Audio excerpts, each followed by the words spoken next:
우리 오늘 우리에게 주시는 하나님 말씀 함께 읽겠습니다. 예레미야 애가 2장 18절로 19절 말씀, 우리 두 절 말씀을 합독하시겠습니다. 좀 길게 한 절마다 긴데요, 우리 큰 소리로 구약성경 1146쪽에 있습니다. 예레미야 애가 2장 18절로 19절 우리 두 절 말씀을 함께 했습니다. 시작. 그들의 마음이 주를 향하여 부르짖기를 딸 시온의 성벽아 너는 밤낮으로 눈물을 강처럼 흘릴지어다. 스스로 쉬지 말고 내 눈동자를 쉬게 하지 말지어다. 초저녁에 일어나 부르짖을지어다. 내 마음을 주의 얼굴 앞에 물쏟듯 할지어다. 갓길 어귀에서 주려 기진한 내 어린 자녀들의 생명을 위하여 주를 향하여 손을 들지어다 하였도다. 우리 한 군데 말씀 더 보겠습니다. 창세기 44장 우리 30절 말씀부터 34절까지.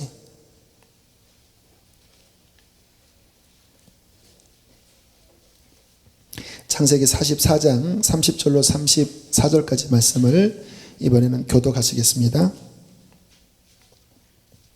제가 먼저 읽습니다. 아버지의 생명과 아이의 생명이 서로 하나로 묶여 있거늘 이제 내가 주의 종 우리 아버지에게로 돌아갈 때에 아이가 우리와 함께 가지 아니하면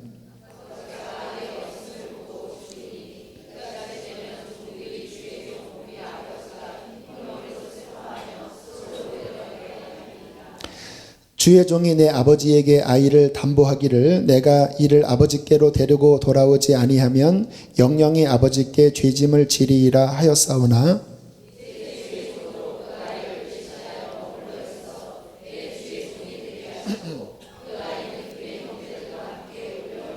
함께 했습니다. 그 아이가 나와 함께 가지 아니하면 내가 어찌 내 아버지에게로 올라갈 수 있으리까. 두렵건대 제가 내 아버지에게 미침을 버리이다. 아멘. 헌금을 위해서 기도하겠습니다. 하나님 감사합니다.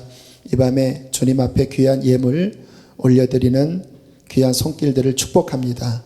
주께서 이 안에 담긴 기도의 제목 일일이 권능으로 응답해 주옵소서. 드리지 않았지만 마음으로 이 자리에 나온 모든 일로 동일하게 축복해 주셔서 하나님께서 위로해 주시고 저희의 삶에 풍성한 은혜로 채워 주시옵소서. 감사와 찬양을 드리며 예수님의 이름으로 기도했습니다. 아멘. 네, 오늘은 광고했던 대로 우리 선화목자교회 유기성 목사님의 사모님 되시는 우리 박리부가 사모님이 말씀을 전해 주십니다. 아내랑 가끔 선화목자교회 가면요, 친정 왔다 이러한 이야기를 서로 합니다. 하나님의 귀한 은혜와 역사로 우리 선화목자교회를 통해서 21개월 전에 분립해 나와 하나님의 귀한 교회를 이 땅에 세워주셨는데 이곳에서 예배드리는 모든 분들은 우리 선화목자교회가 귀한 은인이기도 하고 너무나 감사한 하나님의 축복의 통로입니다. 늘 교회를 위해서 기도를 해주시는 또 우리 사모님이신데요, 꼭 오셔서 좀 귀한 말씀을 전해달라고 간절하게 부탁을 드려서 굉장히 바쁘신 일정 가운데서 오셔서 오늘 귀한 말씀을 전해주십니다. 하나님께서 우리 교회에 꼭 필요한 말씀을 주실 줄로 믿습니다. 우리 박리부가 사모님 나오실 때 우리 사랑과 우리 기쁨의 박수로 환영하겠습니다.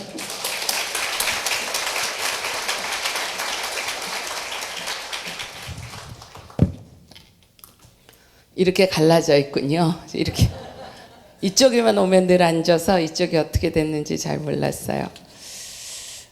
제가 너무 감격이 됩니다. 2년도 채 안 됐는데 하나님이 이렇게 기뻐하시는 아름다운 예배가 있고 정말 풍성한 은혜가 있는 이 교회로 이렇게 세워진 것을 보니까 너무너무 제 마음에 감격이 됩니다. 근데 제가 지난 3월에 순회선교단에서 시작한 대안학교에 개교식에 갔었습니다. 그런데 그 학교 이름이 헤브론 원형학교입니다. 우리가 보통 공교육의 대안으로 제시하는데 그 학교에서 얘기하는 건 대안이 아니고 하나님의 계획 속에 있는 원래의 학교를 하겠다. 그래서 이름이 원형학교예요. 그래서 영어로는 The School Hebron 이렇게 썼더라고요. 제가 이렇게 학교 이름을 보면서 이게 계속 꼬리를 물고 여러 가지 생각을 했습니다. 오늘 이렇게 뜨거운 예배, 하나님이 기뻐하시는 교회에 왔지만 우리 수지 선한목자교회가 The Church, 그 교회, 하나님의 계획 속에 있고 하나님의 완벽한 원형인 그 교회가 되시는 것을 더 기도 제목으로 삼으실 수 있기를 바랍니다. 또한 이 자리에 모인 모든 성도님들의 가정은 바로 그 가정, The Family, 그 가정이 되시기를 바라고, 여러분 한 분 한 분은 그 교인, 그 주님의 딸과 아들이 되시기를 바랍니다. 제가 이 자리에 쓰니까 어느 쪽을 봐야 될지 모르겠어요. 목사님 좀 가르쳐 주세요.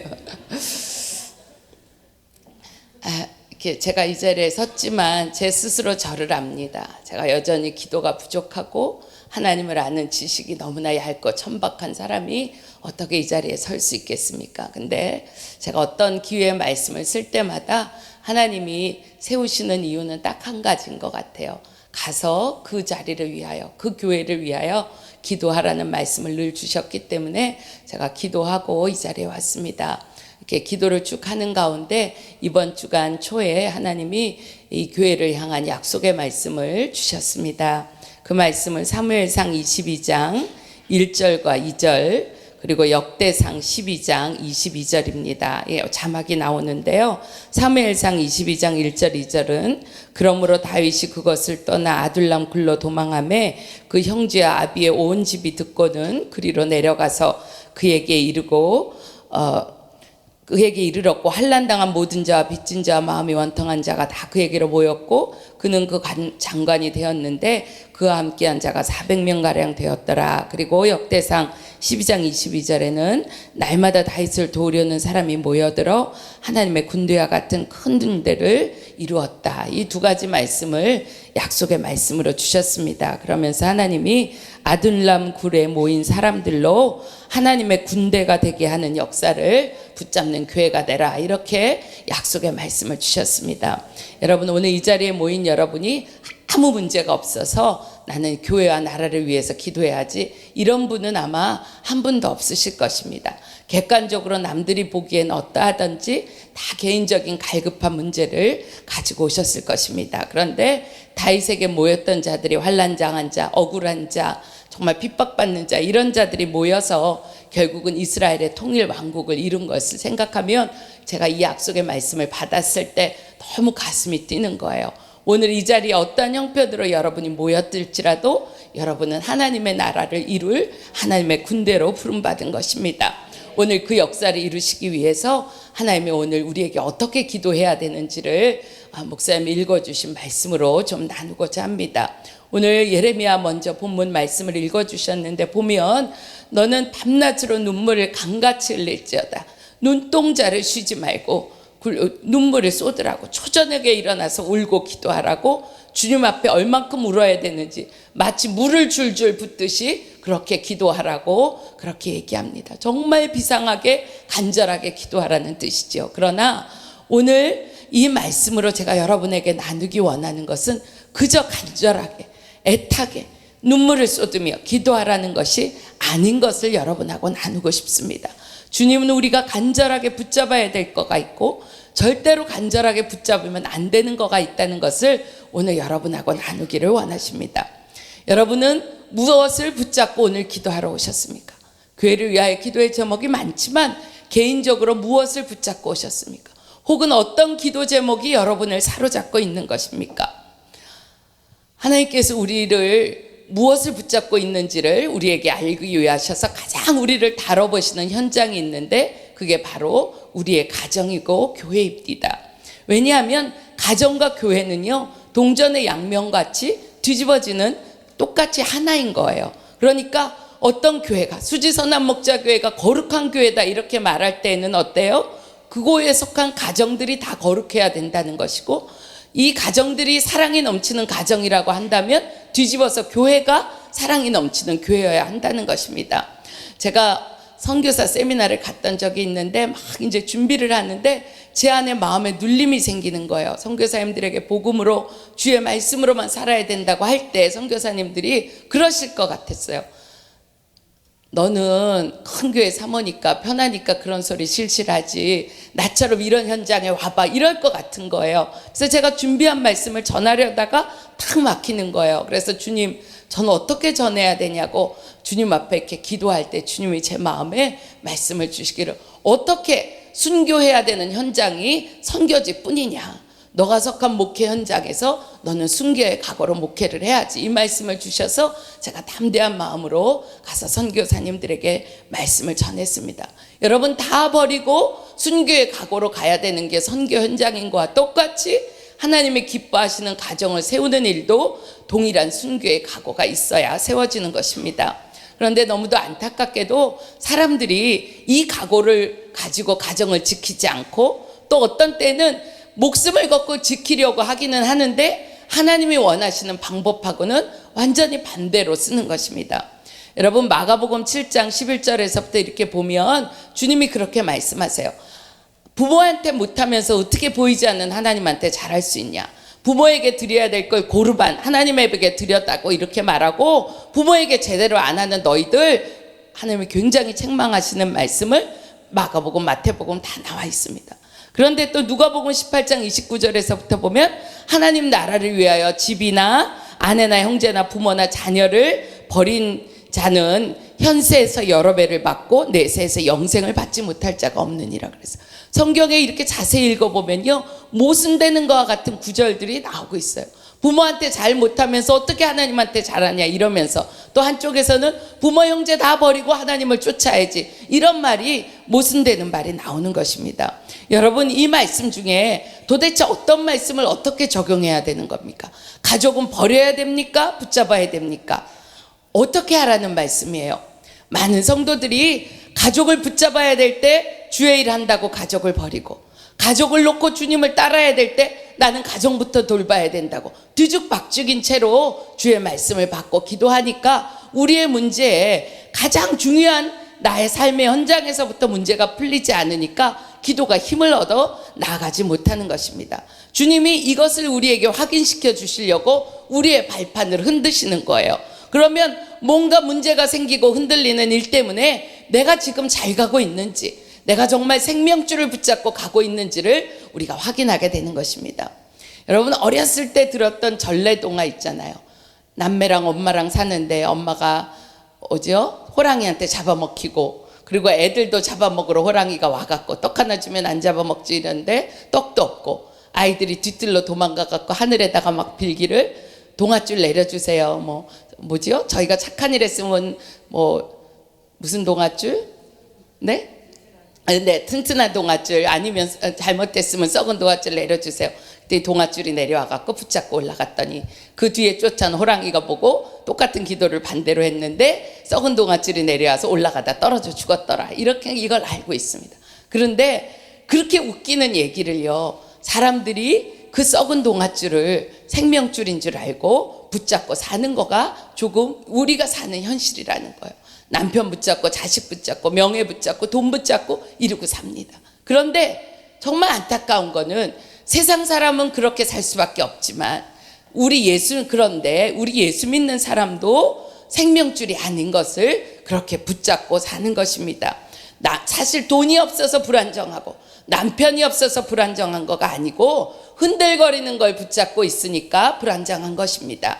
남편도 자식도 아무것도 보장해 줄 수 없는 거가 우리의 경험으로 결론이 났는데도 여전히 우리가 그것을 붙잡고 삽니다. 어떤 분들은 이렇게 말씀하실 거예요. 나는 아무것도 없어요. 뭘 붙잡고 말고 할 것도 없어요. 남편도 없어요. 돈도 없어요. 명예도 없어요. 지위도 없어요. 아마 이렇게 말씀하실 거예요. 맞아요. 아마 거의 대부분 그러실 것입니다. 그러나 우리가 없다고 해도 우리가 목마른 것이 돈이고 우리가 목마른 것이 세상의 어떤 것이라고 한다면 돈이 많아서 그 돈을 생명줄처럼 붙잡고 있는 사람하고 똑같이 우리도 돈줄을 붙잡고 있는 것입니다. 그래서 지금 주님이 우리를 흔들어 보시는 거예요. 우리가 돈이 있기 때문에 지금 편안한 건지, 믿음이 있어서 편안한 건지를 우리에게 다뤄보시기 위해서 돈을 흔드시고, 지금 내가 건강이 있기 때문에 감사한 건지, 아니면 믿음이 있기 때문에 감사한 건지를 건강 문제로 주님이 또 다뤄보시는 것입니다. 그래서 이렇게 하심으로 인해서 모든 성도들이, 저는 그렇게 느껴져요. 요즘에 믿음이 좋다고 생각하는 사람들이 왜 환난을 당할까 살펴보고 같이 기도하다 보면 너무나 하나님의 사랑의 손길이라는 것을 알게 됩니다. 왜? 마지막에 낭패당하지 않도록 주님이 지금 우리를 흔들어 보시고 우리의 반판을 점검해 주시는 것입니다. 나라를 위해서 여러분 기도하시죠? 생각하면 너무너무 안타까운 우리나라 형편이잖아요. 전쟁의 위기가 겪을 때에도 나라를 위해 기도하면요, 하나님의 사랑이 감격이 되어 울 수밖에 없어요. 왜? 어느 날 그냥 징계해 버리시고 딱 끝나지 버리지 않으시고 계속해서 문제를 주셔서 편안할 때 기도하지 못하니까 문제를 주셔서라도 우리를 흔드시는 하나님의 손길에 감격하지 않을 수가 없습니다.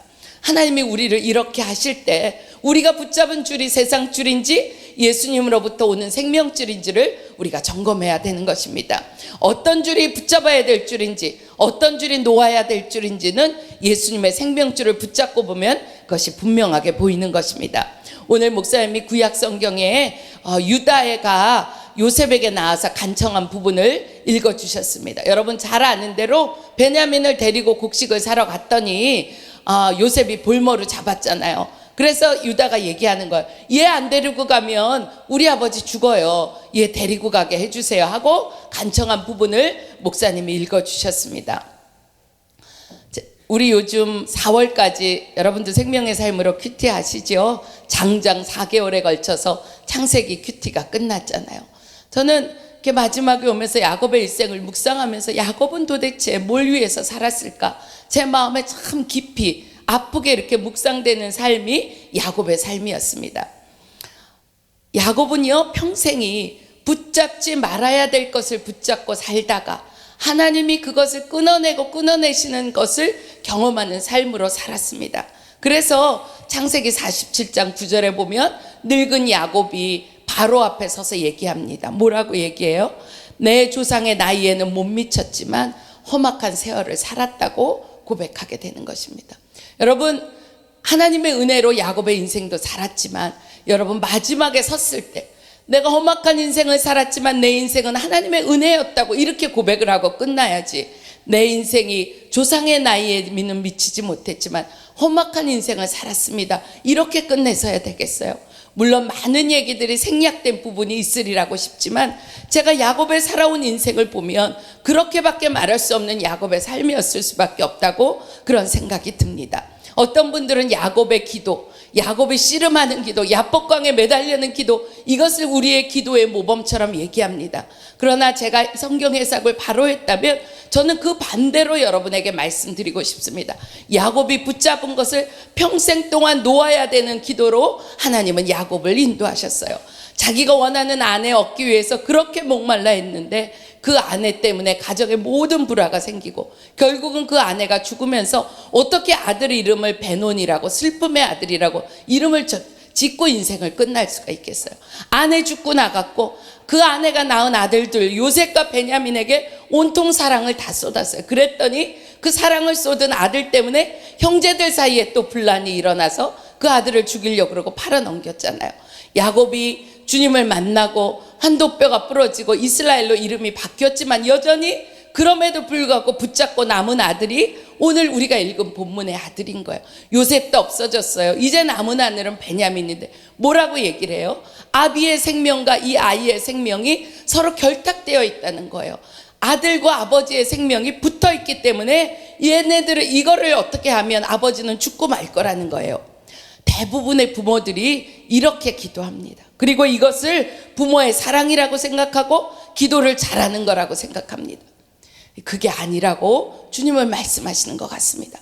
야곱이 베냐민을 놓아야 될 때 놓지 못하니까 계속해서 어려움과 어려움이 왔어요. 결국은요, 양식이 없어서 온 가족이 굶어 죽을 때가 가서야 베냐민을 놓는 것입니다. 여러분, 부모가 자녀에 대한 사랑 귀해요. 목숨을 내놓고 정말 사랑하고 기도해야 될 대상입니다. 그러나 주님의 사랑을 닮은 부모의 사랑이 죄가 들어옴으로 인하여 이것이 왜곡되었어요. 그래서 이기적인 사랑으로 바뀌었어요. 그래서 우리가 나의 이기적인 욕구를 구하면서 나의 이기적인 욕구의 대상을 자녀로 삼으면서 그것이 사랑의 기도라고 우리가 생각하는 것입니다. 자녀 입시, 공부 너무 중요합니다. 그러나 다른 모든 것을 다 희생해서 그것만 위해서 기도하고 올인해서 가는 것은 그 기도가 잘못되어 있는 기도라는 것을 우리에게 말해주는 반증입니다. 여러분, 입시가 끝나면 그걸로 끝입니까? 입시 끝나면 취직이 있고요. 취직 끝나면 결혼이고요. 계속해서 이어져요. 거기다 목숨 걸고 기도하다가 안타깝게 그 문제만 붙잡고 기도하다가 일생이 끝난다고 한다면 그것만큼 남패인 인생이 어디에 있겠습니까? 우리가 자녀를 위하여 모든 걸 다 해주긴 원하는 마음으로 기도하지만 실제로 살아보면 자녀를 위해서 해줄 수 있는 게 아무것도 없더라고요. 하나못해 감기 하나 들려도 대신 아파줄 수도 없고, 결혼한 아이가 아이를 낳아도요 대신 배 아파줄 수도 없고 낳을 수도 없어요. 남편이 암에 걸려도요 그것을 반쯤 덜어다가 내가 아파줄 수도 없는 것입니다. 사실은 아무것도 해줄 수가 없는데도 자기가 아이의 생명줄인 것처럼 그렇게 붙잡고 있는 그것을 하나님이 우리에게 끊으라고 하는 것입니다. 사실은 나는 자식문제가 너무너무 안타까운 것 같은데 하나님은 그렇게 나아가는 우리가 안타깝다고 우리 하늘 아버지는 우리에게 얘기하시는 것입니다. 야곱에게 지금 필요한 거는요, 아이와 생명이 붙어 있는 게 끊어져야 되는 거예요. 우리가 뱃속에서 아이를 낳고 나면 탯줄이 끊어져야 그 아이가 살지, 계속 탯줄이 붙어 있으면 죽는 거와 똑같이 야곱은 베냐민을 끊어내야 모든 가족이 사는 자리로 가는 것입니다. 여러분, 우리가 하는 대부분의 기도 다 놓아야 될 기도, 자녀 위한 기도, 남편 위한 기도, 사업 위한 기도 다 놓아야 될 기도예요. 그러면 여러분 당황스러워요. 어떤 분은 그럼 뭐 기도하냐고. 지금 내 아이의 문제 너무 중요하고 남편 문제 너무 중요한데 뭐 기도해야 되냐고 이렇게 질문을 해요. 여러분, 기도를 하되 여러분 자신의 연장선상에서, 자아의 연장선상에서 있는 그 기도를 놓아야 된다는 것이죠. 결국은 아이 문제도 하나님께 올려드려야 되고요, 남편도 올려드려야 되고요, 아내도 올려드려야 되고요, 사업도 올려드려야 되는 거예요.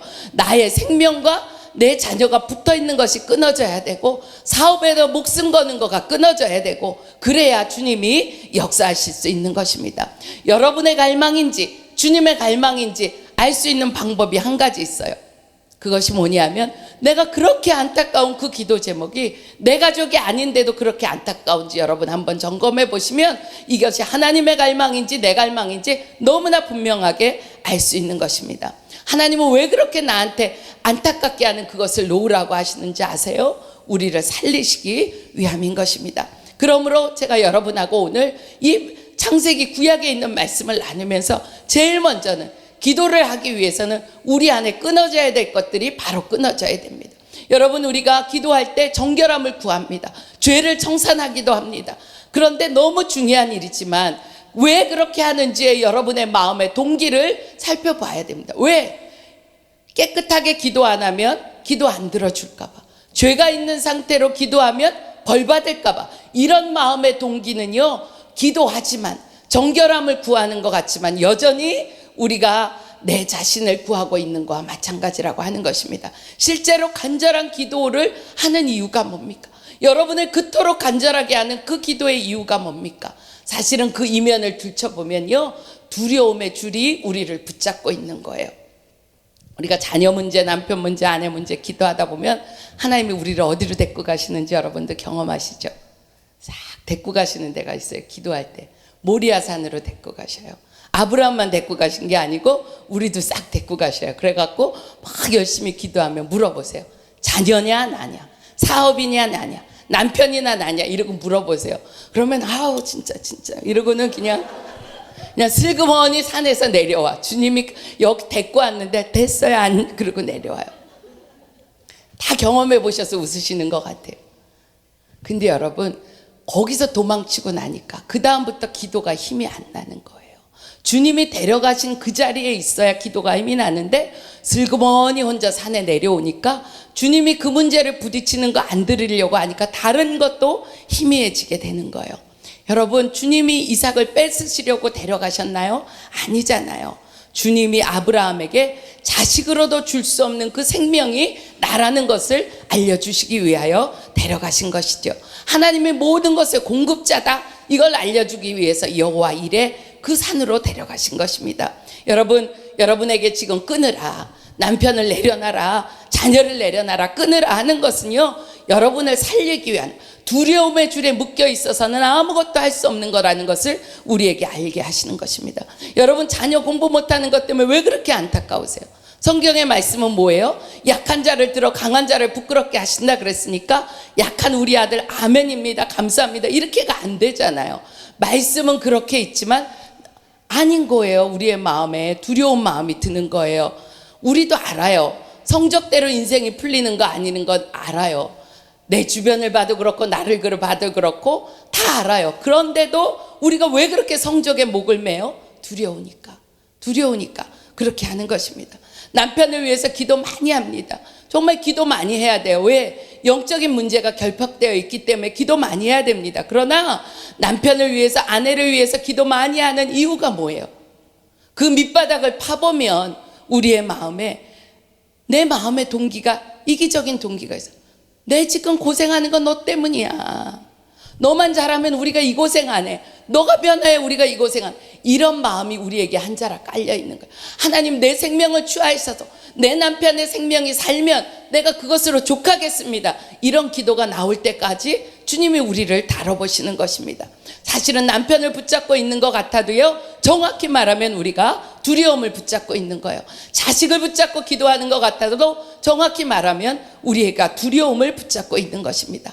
우리의 기도의 내면의 동기가 뜨거운 사랑이 아니고 두려움이기 때문에 주님이 그 점을 우리에게 다뤄보시는 것입니다. 사람에 대한 평가, 미래에 대한 불확실함, 재정의 문제, 이런 것들이 우리의 마음을 불안하게 하니까 자꾸 남편에게 지적하고 이래서 관계가 어려워지는 것입니다. 제 동생이, 여동생이 있는데 한 번은 그런 얘기를 하는 거예요. 동생 신랑이, 제부가 주일에 예배만 가면 맨날 존다는 거예요. 그래갖고 막 꼬집어 뜯기도 하고 아침에 갈 때 커피를 막 이렇게 타갖고 차에 가면서 마시게 해도 계속 존다는 거예요. 그래갖고 좀 졸지 말라고 설교 시간에 막 이러는데 어느 날 주님이 딱 짚으시더래요. 박 집사야, 너 남편 쥐어뜯는 거 왜 쥐어뜯냐? 남편의 영혼이 오늘 생명의 말씀을 들어야 되기 때문에 쥐어뜯냐? 아니면 박 집사 남편은 맨날 교회 와서 졸아, 사람들이 이런 말 하는 거 너 들을까봐 그거 창피해서 그렇게 쥐어뜯냐? 이러고 주님이 물으시더래요.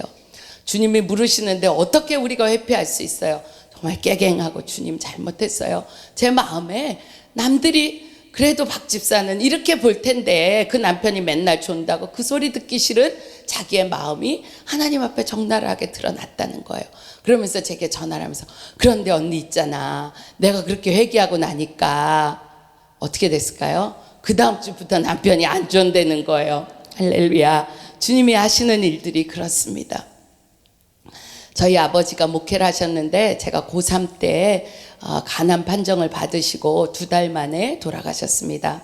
저희 아버지가 서울 종교교회 광화문에 있는 우리나라에서 제일 오래된 감리교회, 큰 교회죠. 거기서 담임 목회를 하셨는데 갑자기 돌아가신 거예요. 저축 하나도 없고 아무런 생활 대책이 없는데 저는 어느 날 큰 교회 담임 목사의 딸에서 갑자기 생계가 막막한 소녀 가장과 같은 위치가 되었고, 우리 어머니도 어떻게 살아야 될지 막막한 과부가 되었습니다. 하나님의 선하신 계획과 인도하심을 제가 그 당시에 알지 못했기 때문에 제가 그때 알았어요. 목회자의 가족이 된다는 건 심히 위험스러운 일이구나. 그래서 나는 절대로 목사하고는 결혼 안 해야지, 이런 굳은 결심을 했습니다. 근데 하여튼 뭐 이런 저런 과정과 주님의 인도하신가 이래서 결혼을 했는데 말이에요. 그런 결심을 했다가 주의 인도하신가 하나님의 뜻이라고 생각해서 결혼을 했지만 내 내면에 이렇게 두려움이 있는 거예요. 목사 가족으로 살다가 목사 하나 죽으면 완전 인생이 달라지더라. 그러니까 남편이 죽을까봐 얼마나 마음에 두려운지. 열심히 일하면 그렇게 과로하다가 죽으면 저만 과부되잖아요. 맨날 그렇게 열심히 한다고 바지가랑이 붙잡아 당기고, 또 어떤 때 좀 나 좀 쉬어야 되겠다 그러면 이렇게 쉬다가 게으른 종이라고 주님의 채찍 맞아서 죽으면 안 되니까 또 왜 쉬냐고 나가서 일하라고 막 이러고, 어떤 장단에 춤을 춰야 되는 거예요. 그런데 제가 2000년에 암이라는 걸 알게 되었습니다. 의사가 이렇게 딱 차트를 보고 암이네요 뭐 이러는데 제 마음에 올 것이 왔다 이런 생각이 드는 거예요. 주님의 은혜 안에서 주님이 제게 죽음의 문제를 다루시고 넘어가게 했지만 제 마음에 아직도 남아있는 뭔가가 있다고 주님이 보셨으니까 저에게 암을 주셨구나 이렇게 싶었습니다. 하나님이 그 일을 겪으면서 제가 암 환자의 마음을 알아요. 뭐냐면 믿음으로 가다가도요, 두려움이 갑자기 밀려오면 걷잡을 수가 없어지는 거예요. 그래서 제가 그때 두려움이라는 게 자연스러운 감정이 아니구나. 어려운 일이 생기고 무서운 일이 생겨서 두려운 게 아니구나. 이게 영적인 문제라는 걸 알게 되었어요. 그래서 그때부터 하나님, 제가 저 고쳐달라고 기도하지 않겠습니다. 저 죽여도 좋고 데려가셔도 좋고 다 하나님 앞에 맡깁니다. 제가 죽음의 문제를 주님께 던져버리고 나니까 더 이상 사탄이 두려움으로 제게 죽음의 문제를 가지고 장난칠 수 없었어요. 하나님께 제가 이 얘기를 남편에게 했습니다. 그랬더니 저희 남편이 뭘 했는지 알아요? 이제야 나 좀 숨 좀 쉬고 살겠다 이러는 거예요. 저희 남편이 전화를 굉장히 자주 합니다. 집에 핸드폰 없을 때 그런 시절에도 나 지금 어디 간다, 뭐 밥은 먹고 갈 거야, 뭐 지금은 누굴만, 이런 식으로 전화를 굉장히 자주 해요. 그래서 제가 나를 엄청 사랑하는 것보다 이렇게 생각했어요. 근데 어느 날 설교할 때 그러는 거예요. 우리 아내가 아버지가 일찍 그렇게 돌아가셔서 죽음에 대한 두려움이 많기 때문에 내가 그 마음을 만져주기 위해서 전화를 자주 한다고. 그래서 제가 내가 지금 뭐하고 사는 건가 이랬는데 주님이 그 문제를 제게 넘어가게 하셨어요. 샘물교회 사태가 일어나기 2달 전에 그 사태와 똑같은 것을 주님이 제게 꿈으로 보여주셨습니다. 근데 한 가지 다른 점이 있다면 그 꿈의 주인공이 저희 남편인 거예요. 근데 꿈속에서 제가 그랬습니다. 남편하고 이렇게 전화가 되고 뭐 사람들이 뭐 모금을 가서 장로님들이 구해오고 이런다 그러는데 어렵게 인질범들과 이렇게 해서 제가 통화가 됐는데 지금도 그 꿈을 생각하면 마음이 떨리고 너무 그래요. 근데 제가 남편에게 여보, 당신 거기서 죽으세요. 돌아올 생각하지 마세요. 성도들이 피 같은 헌금을 한 걸 가지고 이교도들에게 줄 수는 없어요. 그러니까 당신 거기서 죽으세요. 제가 그렇게 얘기했습니다. 제가 그때 그 꿈을 꾸고 나서 제가 이제는 돌아올 수 없는 강을 이제는 건넜다, 그런 느낌을 받게 됩니다. 시편 말씀에 하나님께서 죽음이 우리에게 계수함을 가르치사 지혜의 마음을 얻게 하신다 그랬는데, 지금도 아마 그런 일이 있다면 저는 아마 두려워서 살 수 없을 정도의 저의 본성은 여전히 있습니다. 그러나 죽음의 문제를 하나님이 넘어가게 하셨어요.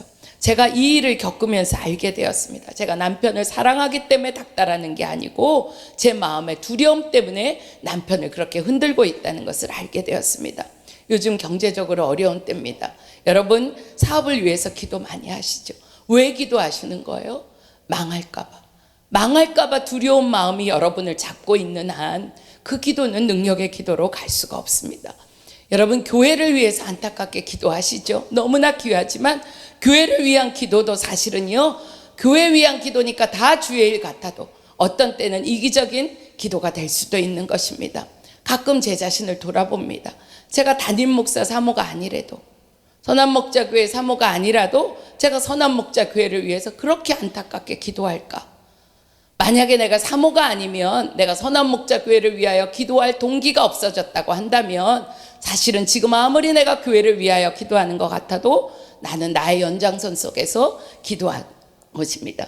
여러분도 마찬가지예요. 여러분, 수지 선한목자교회를 위하여 눈물로 기도하시죠? 그런데 수지 선한목자교회가 여러분이 지금 출석하고 있는 교회가 아니에요. 그런데도 여러분에게 그렇게 눈물의 기도가 나옵니까? 아니, 다른 데로 가면 이 교회는 기정 잊어져 버리는 교회가 됐습니까? 어느 것이 주님의 마음인지 여러분 잘 붙잡으실 수 있길 바랍니다. 어떤 사람이 2가지 줄을 붙잡을 수 없는 게 결국은 어떤 줄을 지점에 가서는 헤어질 수밖에 없어요. 우리가 붙잡은 줄이 나쁜 줄이어서 그것을 끊어내야 된다는 것이 아닙니다. 여러분, 제 단추구멍이 하나 여기에 걸려도 저는 이 길로 갈 수 없어요.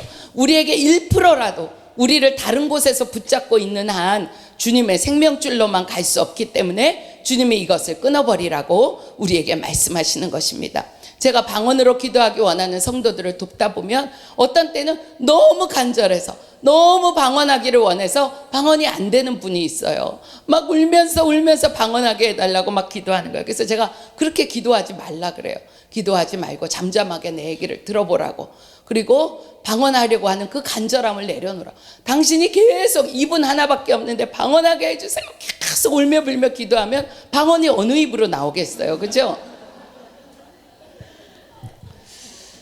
그 본인이 깨닫고 제가 하라는 대로 이렇게 쫓아서 하다 보면 금방 방언이 열려요. 마음에 사모함이 있으니까. 그런데 우리의 간절함이 하나님의 역사를 가로막을 때가 너무도 많다는 것입니다. 두 번째로 우리가 살펴봐야 될 것은 붙잡아야 될 줄은 예수님의 생명줄 말이에요.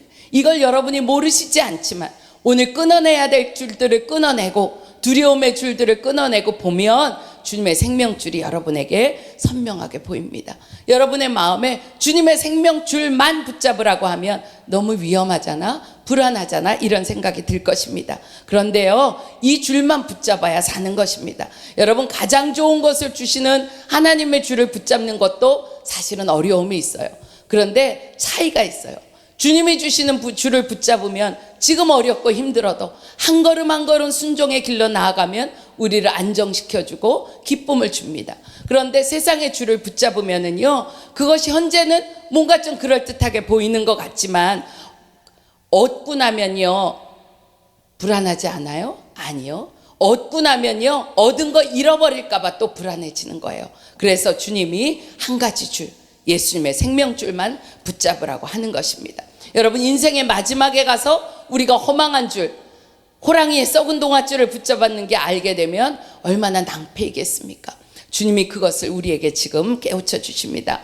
제가 암 수술을 했다 그랬잖아요. 근데 그때 제가 막 이렇게 갑상선 암, 지금은 암도 아니라고 하는데 15년 전인데 모든 것에 검사 결과가 다 전이 됐다는 거예요. 그래서 이제 수술할 의사를 만나러 서울대병원에 다시 재검사를 갔는데 의사가 다 전이 됐다는 거예요. 그래서 제가 교회로 집으로 오는데 마음이 너무 이렇게 애통한 거예요. 좀 슬픈 마음도 들고. 근데 그때가 안산에 있는 그 저희 지방 교회들이 연합성회를 어느 교회에서 했을 때인데 그 자리에 제가 갔습니다. 갔는데 솔직히 제하고 코드가 안 맞는 부흥사셨어요. 하얀 백구두 신으시고 막 찬양을 하시면서 막 왔다 갔다 하시는데 그때 저희 딸이 초등학교 1학년 늦둥이가 있는데 저한테 엄마 저 목사님 백댄서 출신이야? 뭐 이러고 물어봐요. 분위기를 이해하실 수 있겠죠. 다른 때 같으면 제가 막 이랬을 텐데 내가 사모니까 여기 있지 그랬으면 갔을 텐데 막 이랬을 텐데요. 그날은요 제 마음이 너무 갈급하니까 그냥 찬양을 해도 눈물이 나오고 그냥 그런 거예요. 근데 이 강사 목사님이 목회자 애들은 다 강단으로 올라오래. 그래갖고는 막 젊은 목사님들 이 허벅지는 이렇게 바닥에 앉았는데 밟기도 하고 막 때리기도 하고 이러는 거예요. 제가 그분의 의도는 젊은 목사들 건방지게 하지 말고 뭐 겸손하게 이렇게 잘하라고 막 하는 건데 제가 평소 같으면 이게 무슨 비인격적인 처사야 막 이러는데요. 밟아도요 제 마음에 어떤 마음이 드는지 아세요? 성경의 수로보니게 여인에 대한 말씀 아시죠? 개라도 줬어. 밟아도 좋고 때려도 좋고 주님 저 개라도 줬사오니 저의 생명줄은 주님이십니다. 이러고 붙잡아지는 거예요. 여러분 생명줄을 주님으로 붙잡았다. 이거는요 개라도 줬사오니 그런 마음으로 여러분이 나아가는 것입니다.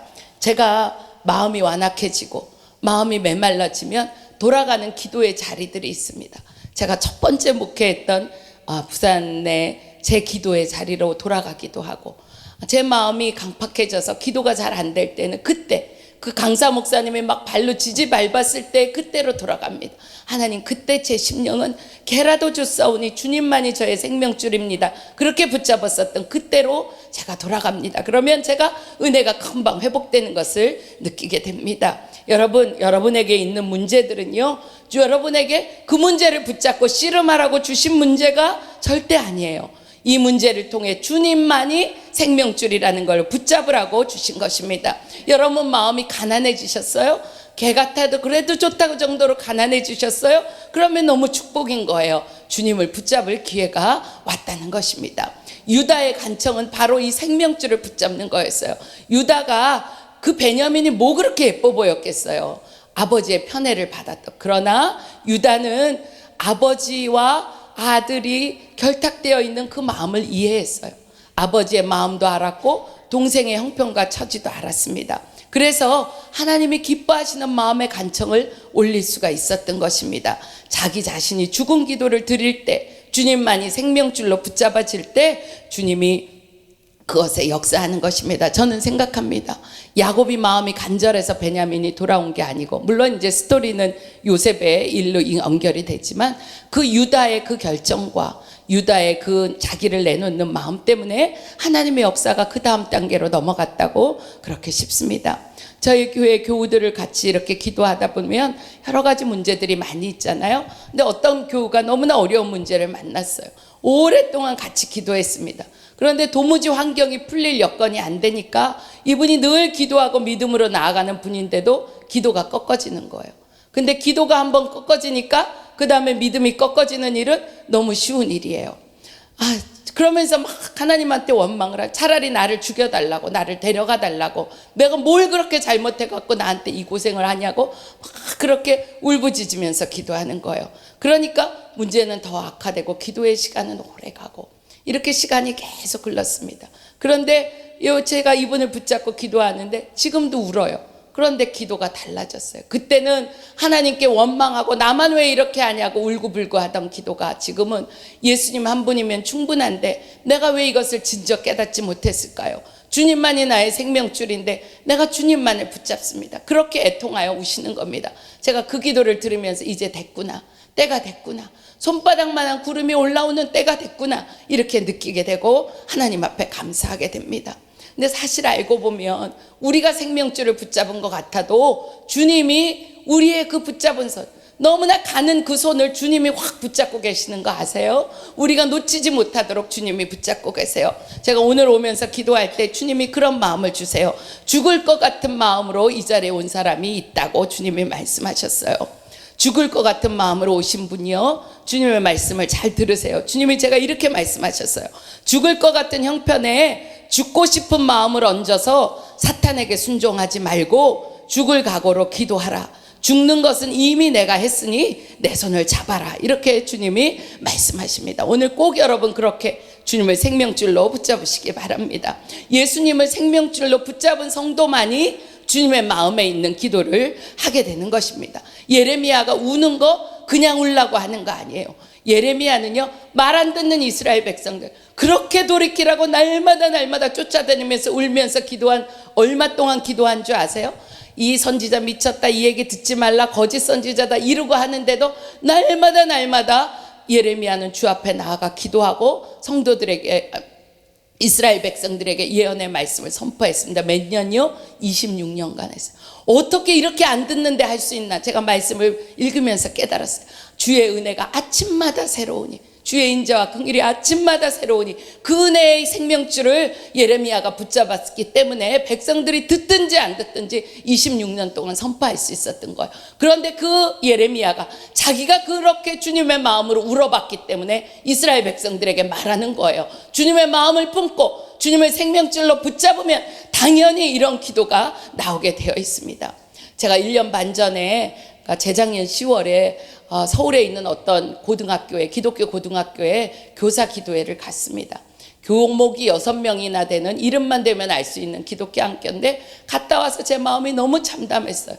아이들이 예쁘게 갈래머리를 따온 고등학교 애들이 하교하는데요, 이렇게 지나갔는데 욕에서 욕으로 갔는데 제가 생전 들어보지도 못한 욕만 하는 거예요. 토씨만 우리말이 제가 알아들을 수 있고 다 욕이에요. 너무나 예쁜 여고생이. 교장 선생님이 기도 제목을 주시는데 밤마다 이 우울증과 정신장애 있는 애들이 밤마다 2-3명씩 있어요. 그런데 기독교 학교인데도 얘들에게 예수 믿으라고 할 수 없어요. 왜? 이 다 뭐 교육부에서 제재가 들어오니까. 그런데 선생님들 안에 두려움의 영이 꽉 잡고 있는 거예요. 예수 믿으라고 했다가 복음으로, 그걸로 인하여 밥줄 끊긴가 봐. 제가 교장실에 있는데도 어떤 애가 찾아왔어요. 신천지를 다니는 앤가 그러는데 왜 예수님만 믿도록 종교활동을 허용하냐, 왜 우리는 허용할 수가 없냐, 뭐 이런 거를 조그만 여자애가 교장실에 와서 따지고 이러더라고요. 제가 갔다 와서 교장 선생님한테 선생님 제가 매일은 못해도 이 학교를 위해서 기도해드리겠습니다. 그리고 약속을 하고 왔거든요.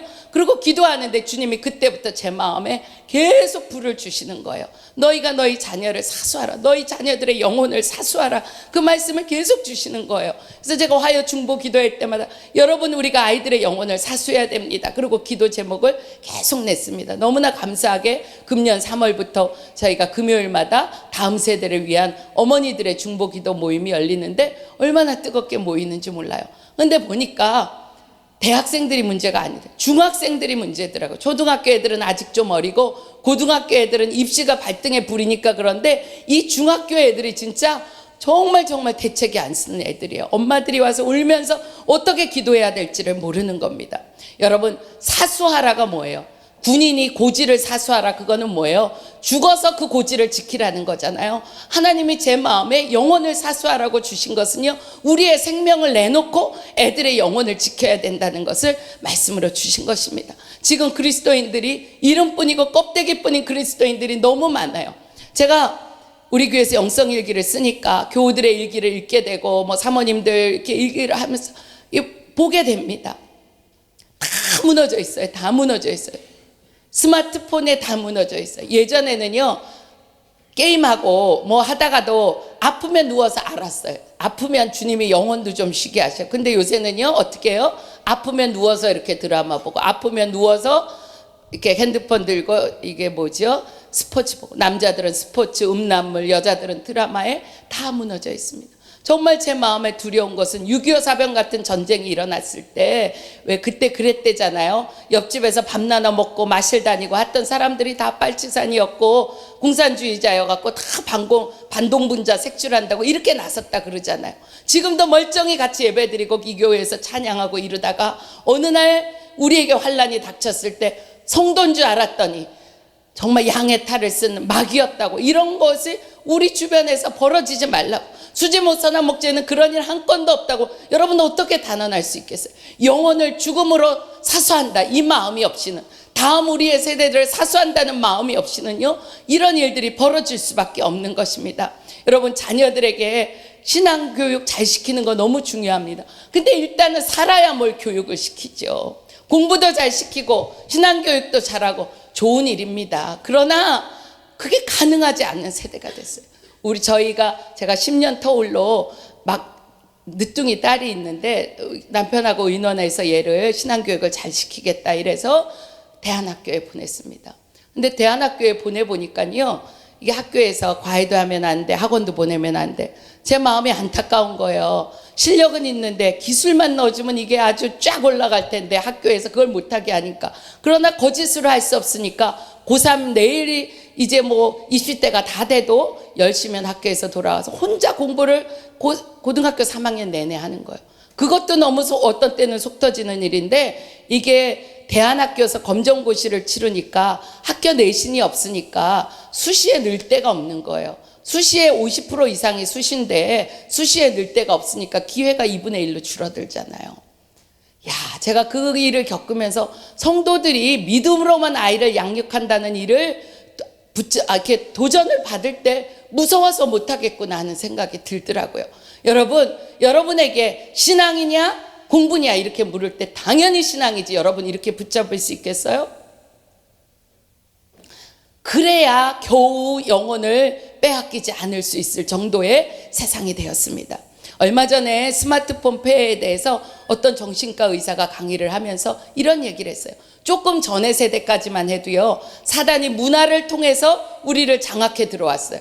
그런데 지금은 사단이요, 중독을 선택했다고 그분이 얘기했어요. 그래서 아이들에게 되도록이면 아이들이 스마트폰을 만질 수 있는 이 나이를 자꾸 미루라고. 10살 이전에는 절대로 애들한테 스마트폰 만지게 하면 안 된다 그랬어요.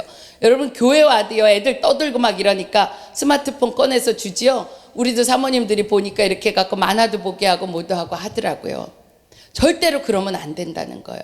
왜냐하면 이 화면에 많이 노출되어 있으면, 그리고 이렇게 되면 이 도파민이라는 신경 물질이 많이 분비가 되어서 아이가 정상적으로 사고하지 못하도록 뇌의 기능이 망가진다는 것입니다.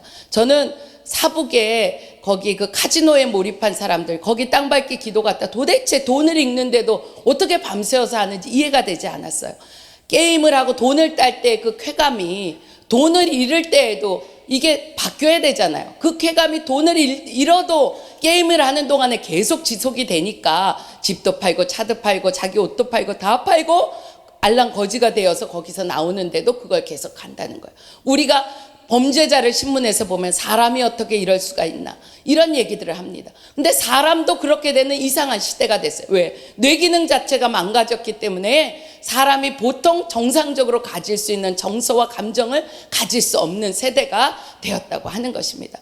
제가 이 얘기를 하면서 아이들에게 스마트폰 안 쓰게 하려면 부모부터 안 써야 된다. 집에 가갖고 부모가 계속 만지작거리지 말고 집 전화기 놓는 자리에 온 가족의 전화기를 놓고 전화 올 때만 갖다 받아야 된다고. 아이들이요, 예전에는 PC가 마루에 있으니까 엄마가 못하게 하려고 게임 못하게 하고 음란물 못. 그런데 지금은 방에 가서야 핸드폰 갖고 뒤집어 쓰고 보면 다 볼 수 있는 세상이 되었어요.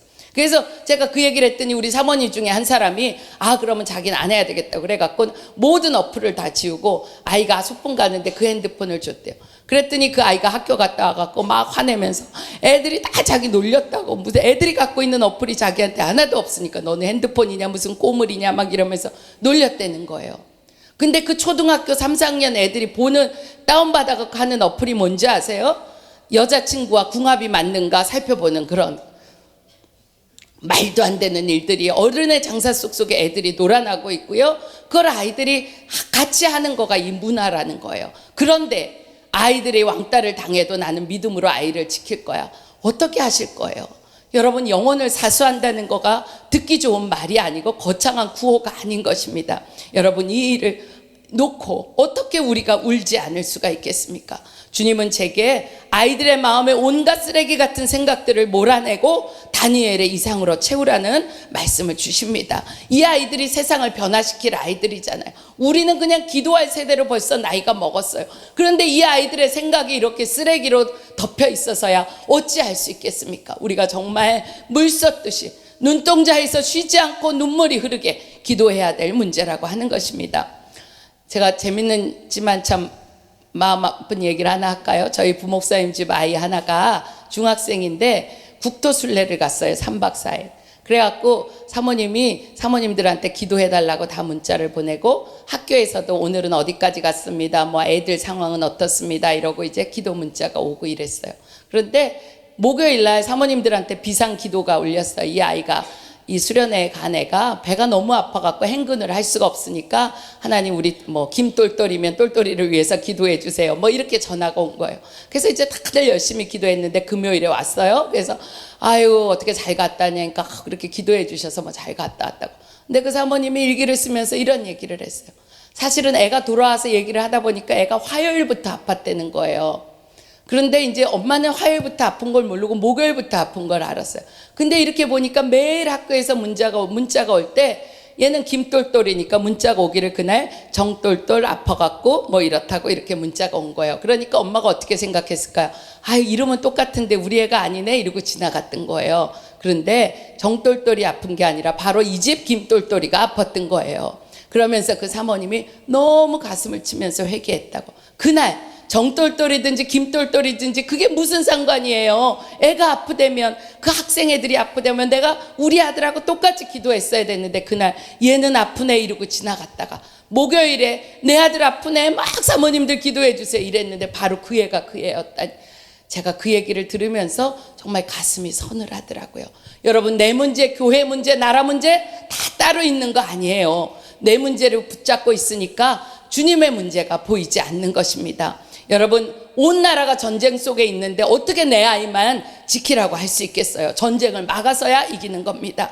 영적 싸움 한복판에 있으면서 메마르다, 지친다, 힘들다 이러고 말하고 어떻게 살겠어요? 오늘 아침 큐티 하셨죠? 디모데 전서 6장 말씀에 그렇게 있잖아요. 오직 너 하나님의 사람아 믿음의 선한 싸움을 싸우라. 증인들에게 증언이 필요하다고 오늘 큐티 말씀은 하고 있는 것입니다. 여러분, 성경의 모든 말씀들은 다 진리여서 그대로만 하면 되는 거예요. 근데 그 진리가 우리 안에 진리가 되는 과정이 필요한 것입니다. 그래서 주님이 우리에게 내 말이 너희에게 진짜냐? 너는 내 명령에 대해 눈물을 쏟으며 기도할 거냐? 이렇게 물어보시는 것입니다. 사실은요, 사단이 우리를 흔들 수 있는 근거가 아무것도 없는데 우리 마음에서 흔들리니까 문제가 다 흔들리는 거예요. 여러분, 낙태 죄예요, 아니에요? 죄예요. 그런데 여러분의 아이가 원치 않은 임신이 됐을 때, 그때도 여러분 낙태는 죄라고 말씀하실 수 있어요? 그러면 좀 곤란해지나요? 아직 미성년자인데 임신이 됐어요? 제가 아는 분 한 분이 이런 경우에 고등학교 다니는 딸이 원치 아니하는 임신을 했어요. 그분이 아이의 손을 붙잡고 울면서 산부인과에 가서 낙태를 시키면서 하나님, 이 벌은 제가 다 받을게요. 이 아이한테는 벌 주시지 마세요. 이러고 울면서 기도를 했다 그래요. 근데 제가 그 사람 붙잡고 아이 낙태가 죄인데 몰랐어 이래요? 알면서도 그렇게 하는데 그냥 붙잡고 같이 울고 기도해주고 메마른 심령이 다시 일어나도록 기도해주는 것밖에 제가 할 것이 없었어요. 여러분, 성경에 있는 것들이 다 진리지만 여러분의 삶의 진리가 되는 과정이 필요하기 때문에 여러분 더 눈물을 쏟아야 되는 것입니다. 여러분, 마귀를 대적하면 쫓겨나가지요. 예수의 이름으로 대적하면 쫓겨나갑니다. 근데 여러분 실제로 마귀를 그렇게 예수의 이름으로 대적해서 쫓아내 보셨어요? 저는 목회하면서 귀신 들린 사람을 붙잡고 마귀를 대적하니까 쫓겨나가더라고요. 근데 요즘은 안 나가더라고요. 저희 권사님 딸 하나가 중병에 걸렸어요. 이유를 알 수 없는 통증 때문에 너무너무 아프고 우울증으로 시달리고 온갖 질병이 다 걸렸어요. 기도하다 보니까 이 정신적인 문제와 영적인 문제가 같이 복합적으로 되어 있어요. 제가 사단 나가라고 하잖아요. 예수의 이름으로 떠나가라고 그러면 마귀가 어떻게 저를 조롱하는지 아세요? 예전의 마귀들은요, 그러면 진짜 떠나갔어요. 그걸로 게임 끝이었어요. 근데 아멘 아멘 이러면서 예수 이름으로 아멘 막 이래요. 우리가 아는 진리는요, 예수 이름으로 선포하면 떠나가는 거예요. 근데 아닌 거예요. 제가 얼마나 마음이 애통한지, 얼마나 저의 기도에 능력 없음과 무능함이 애통하고 사단이 조롱하는 거가 얼마나 분이 나는지 정말 작정하고 기도하고 울며 기도했어요. 처음에는 그 사람을 붙잡고 기도하다가 그 다음에는 이게 내 문제가 되는 거예요. 그 사람, 정말 사모님 죄송해요. 저희 때문에 이렇게 계속 미안해할 거 없다고. 당신은 당신 믿음을 세우는 시간이고 나는 내 믿음을 세우는 시간이라고 그리고 기도했어요.